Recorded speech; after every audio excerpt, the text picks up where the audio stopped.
இங்கே ஒரு லேண்ட் பார்க்குறதுக்காக வந்திருந்தோம். பார்த்தீங்கன்னா பூந்தமல்லி கிட்ட இருக்குது.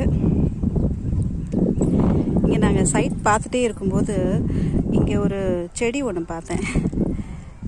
ஸோ எனக்கு இமிடியேட்டாக அதை வீடியோ எடுக்கணும்னு தோணுச்சு.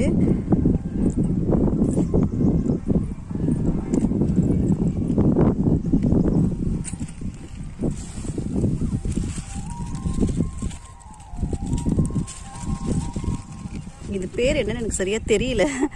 உங்களுக்கு தெரிஞ்சால் சொல்லுங்கள். ரொம்ப அழகாக இருந்துச்சு இது பார்க்குறதுக்கு.